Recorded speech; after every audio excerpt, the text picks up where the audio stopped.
Hi, I'm Raymond Sookram, a current third year BA music student from Southeast London. I'm a composer, drummer, pianist, and writer, currently of album reviews on my website. At the moment, I'm in the middle of preparing for my final year exams and coursework submissions, but I'm here today to give you my insight into what it's like to be a Brunel music student and share some of the experiences I've had at the university. So, why Brunel? For me, I was in my last year of sixth form college and I wanted to move straight into an undergraduate degree in music.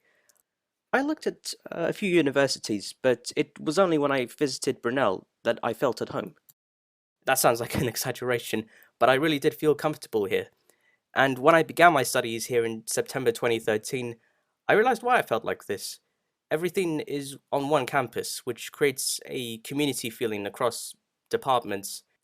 The River Pin runs through campus, which gives a special combination of nature and university buildings, which I feel is quite unique and comforting. Brunel itself is located in Uxbridge, London, which is about 40 minutes from central London on the Metropolitan train line. The town centre in Uxbridge has lots of shops, restaurants, a gym, nightclubs, and the Odeon Cinema. Maybe above all, the staff at Brunel, from office secretaries to lecturers themselves, are knowledgeable and friendly, and that's a must for a university degree. There is a lot I can say about the music department at Brunel. The lecturers as a group are diverse in their knowledge and teaching methods. I remember classes across my 3 years ranging from small workshops and performances and orchestration exercises to relatively large scale lectures. I say relatively because with all four music degree groups in the first year, the number of students was roughly 30 people.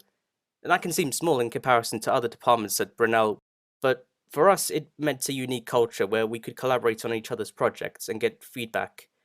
And this was true in my first year, where we were all required to take the same modules. Again, this approach became instrumental in creating that culture and forcing us to challenge our own views on music. It's also comforting to know that the lecturers don't simply repeat presentations they have found on the internet, but they show their own work and research and they teach us to follow suit. This has proven to be extremely important in areas like composition and performance. The last thing you want is a lecturer who doesn't really know what they're talking about. Thankfully, at Brunel, you will get lecturers who understand what they teach. These are some of the modules I have taken or continue to take during my degree at Brunel. Musicology, for those of you who don't know, means the historical study of music. And during my time at Brunel, I have covered topics ranging from 19th century Western classical music by composers such as Beethoven to the present day with studies into post internet music. One example being James Ferrero's Far Side Virtual from 2011, and the work of composer Joanna Bailey. Whilst there is the option to present a written dissertation, as a music student, I had the option to choose the project I felt would be better for my future career.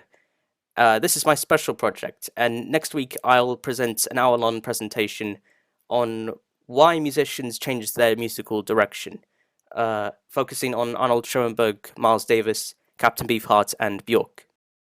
With the emphasis on evolving creative practices, the music department and Brunel as a whole place special care on professional development.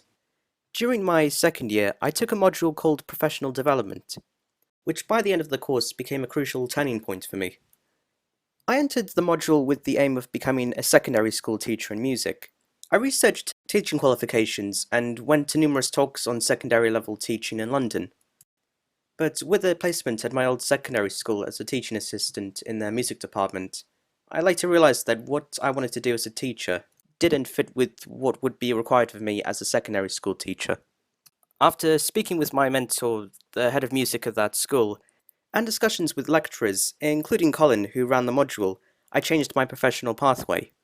Because of that work placement, I am now working towards becoming an academic in popular music research, with the eventual aim of lecturing in popular music studies. Brunel's music department, extending to Brunel as a university, offered me an important opportunity to experience a secondary school environment from a teacher's perspective. That's an opportunity that I took, and something that turned out to be invaluable.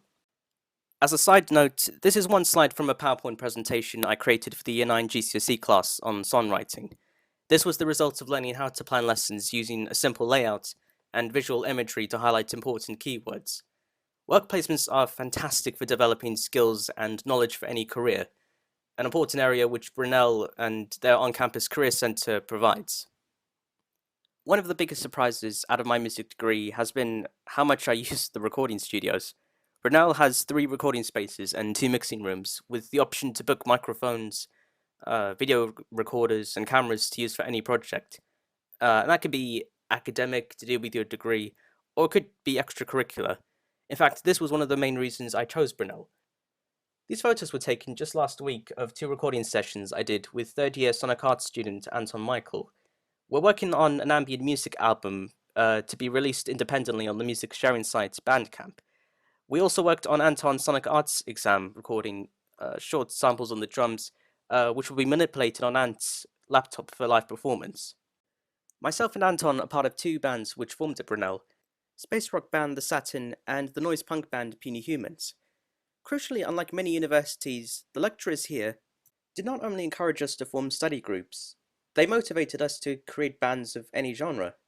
Coming from a classical piano background, this shocked me, and I remain hugely thankful for every lecturer's encouragement in helping us to form these ensembles. At Brunel, our performances in these bands were often organised by the Student Union, particularly the Live Music Society. This photo is of us as Puny Humans performing at the Academy, a medium-sized venue and nightclub on campus. This gig was organised by students, which allowed us to perform many Puny Humans gigs. The opportunities these performances created, from stage management to skills in finance and leadership, led to countless gigs and concerts from across the university. The students led these concerts, and frankly, Puny Humans began from these gigs and is still going today, with current recordings leading to our first album release later this year.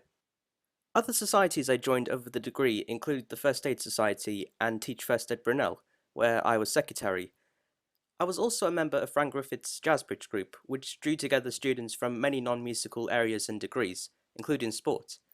The societies I joined form only a small number of numerous and varied societies across campus, so there will be a group that you can take part in, and even if there isn't, you can form your own with guidance from the student union. So that was some of my experiences as a music student at Brunel. I hope that my talk today has given you a sense of what it's like to be a Brunel student, having gone through nearly the entirety of my degree. Afterwards, I will be more than happy to answer any questions you have on Brunel as a university and community, or on my experiences as a musician. Thank you.